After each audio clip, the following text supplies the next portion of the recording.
Fala, então agora a gente vai falar sobre gestão de call center, né? Então quando a gente fala de call center, aí todo mundo já fica imaginando aquele trabalho maçante, desgastante, né?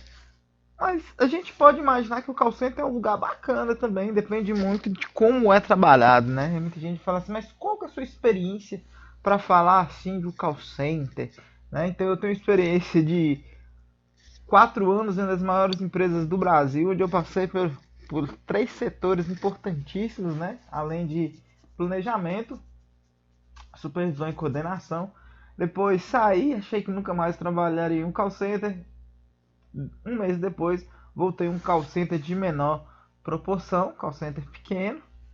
Depois eu saí desse call center também, voltei a trabalhar mais um ano em outro call center, né? Então, o que que acontece? E além do mais, recebo propostas também, dou palestras em vários call centers, né? Aí vem muitas vezes a pergunta: o que é um call center, né? O que é um call center? O que seria esse call center? O que é? Né? Então, vamos estar entendendo o que é o call center, né? Qual que é o problema? Quais são os tipos de call center que a gente tem? Então vamos entender aqui. Basicamente, o call center é aquela área intermediária, né? A gente pode entender como um centro de contatos. É aquela área intermediária entre o cliente e a empresa. É grande parte dos call centers hoje eles são o que? Eles são terceirizados, né? São terceirizados de bancos, de empresas de telefonia, de empresas de TV por assinatura, né? Então a gente tem várias terceirizações aí direcionadas para o call center. Então a gente pode entender aí como um centro de ligações. Aí muita gente fala, o que seria? Muita gente não entende o que é call center. A gente pode entender também o call center como telemarketing. Não vou falar especificamente o nome de empresas aqui, né? Porque não é o intuito. Mas a gente tem dois tipos de call center, né? Dois tipos de central de ligações, vamos entender assim. Essa central de ligações eu tenho uma que é ativa e eu tenho uma que é receptiva.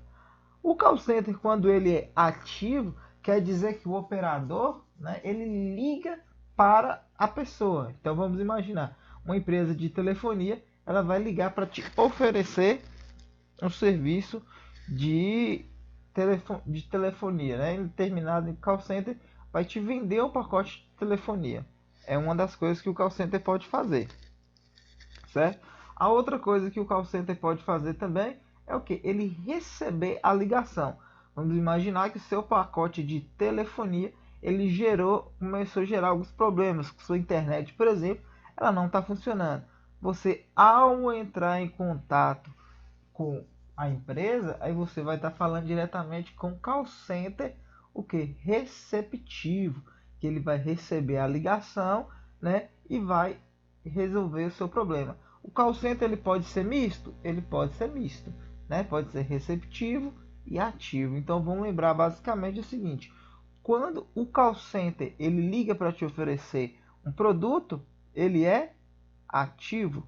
Quando ele recebe a sua ligação para resolver um problema, ele é receptivo, beleza? E quando a gente fala misto, é quando ele pode ser ativo ou receptivo. Eu posso ter um call center onde eu tenho operações que são ativas e operações que são receptivas, né? Então a gente tem que entender o que? Que normalmente, quando as pessoas estão lá no call center, elas ficam imaginando e com medo de fazer as coisas erradas, né? O que eu faço de errado?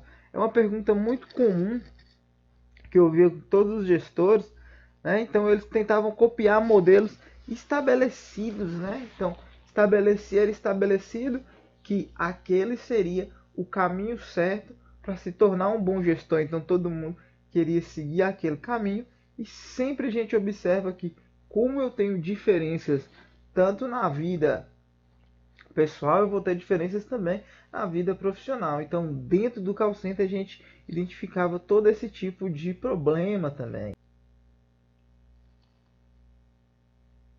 Então, você tem que entender o que? Se na vida pessoal eu tenho diferenças, problemas, eu também vou ter essas dificuldades também no meio profissional.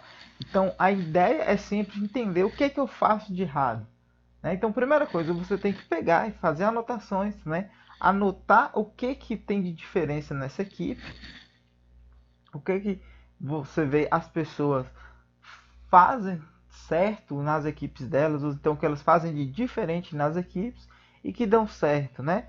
Práticas que são comuns e que têm resultados positivos. Então isso é uma das características bacanas que você tem que anotar, né? Tem que observar também. Não vem, por exemplo, o grande problema hoje é alguns call centers eles trabalham da seguinte maneira: a pessoa está na operação, ela simplesmente é retirada da operação por ela ser amigo de alguém e falou: agora a partir de hoje você é supervisor.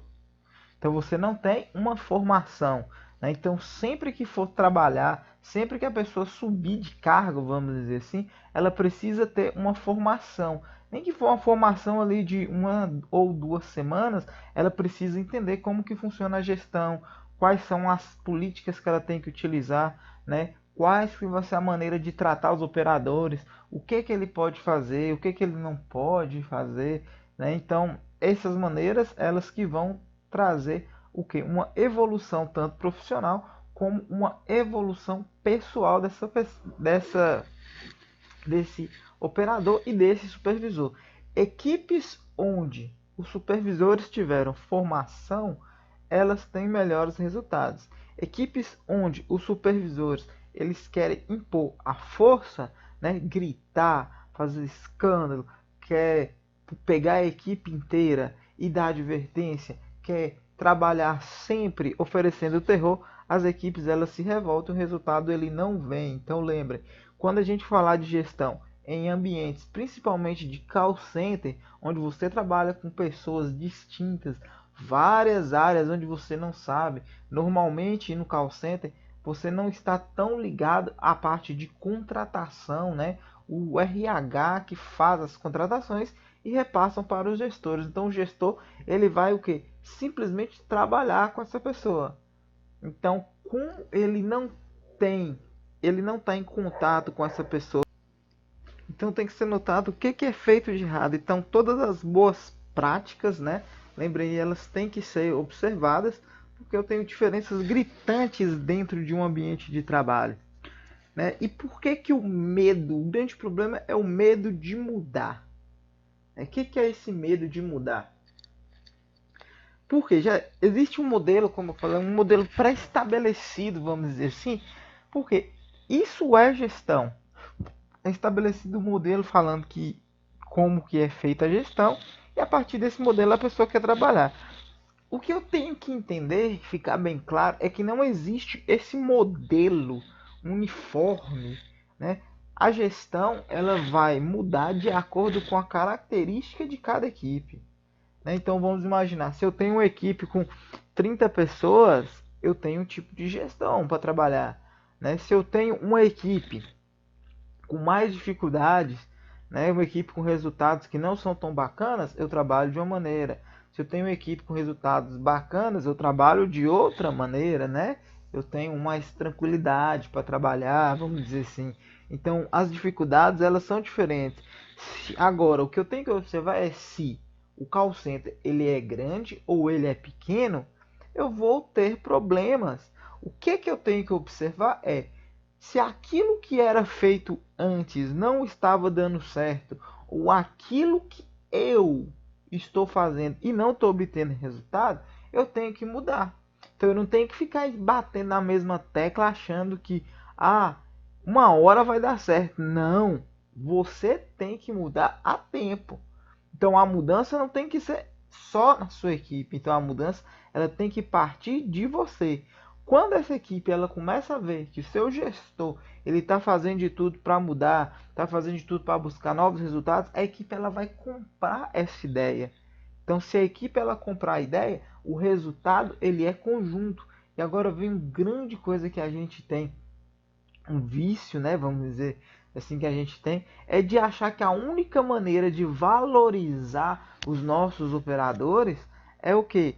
É ficar fazendo divulgação dos resultados, né? É ficar valorizando. Uma das maneiras é essa. Mas já imaginou se esse operador ele começa a receber o que? Começa a receber bonificações, né? Ele começa a receber variáveis, né? Ele começa a receber comissões. né? Isso é uma maneira bacana quando ele observa que foi você que ajudou, que foi o seu trabalho, trabalho conjunto, né? Tive uma equipe uma vez, que aí eu peguei uma equipe que ela não recebia variáveis, né? Que variável é o seguinte, uma variável no call center é aquela renda adicional que ele recebe. Tem o salário, ele vai receber o salário normal, e aí você tem as variáveis, que são aquelas rendas chamadas normalmente de RV, de renda variável, que é de acordo com o batimento de metas. E a equipe ela não recebia, uma equipe que já não recebia variáveis, tinha 6 meses, né? E eu fui buscar o que? Vou explicar para vocês mais à frente como que eu identifiquei qual que era o problema. Mas para a gente ficar um pouco claro aqui, eu busquei o que os outros supervisores estavam fazendo, que não estavam buscando resultado, que não estavam conseguindo chegar ao resultado. E como que foi chegado a isso? Sentei com a equipe, conversei com a equipe, né? Então a equipe ela é o seu norte, vamos dizer assim. Então tudo você vai partir através de um diagnóstico. Então você tira um diagnóstico ali com a sua equipe e a partir desse diagnóstico você começa a trabalhar. Então não adianta você chegar com a ideia de modelo fechado, né, dentro de um call center. O modelo fechado é a primeira coisa que você vai fazer de errado. Lembre que modelos de gestão, eles têm que ser modelos abertos, para que você consiga trabalhar as diferenças. Então, se você conseguiu trabalhar as diferenças, você pode ficar tranquilo que seu resultado ele vai ser bacana. A sua equipe ela vai comprar suas ideias. Lembrem que a equipe tem que comprar suas ideias. Se a equipe compra suas ideias, resultados seus são positivos. Se você começa a trabalhar somente a força com a sua equipe, seus resultados vão ser negativos e aí você vai começar a bater de frente com a sua equipe. Beleza? Então fique esperto nessas primeiras dicas, a gente vai começar a adentrar e ver alguns exemplos, né, de como o trabalho com as equipes. Eu vou colocar para vocês exemplos de equipes que tinham resultados muito ruins e essas equipes elas viraram, né? Nesse caso que eu fiquei, vou dar um exemplo aqui que eu fiquei 6 meses sendo o melhor do Brasil, né? Até ser retirado de uma equipe, ser retirado dessas equipes que faziam a medida, né?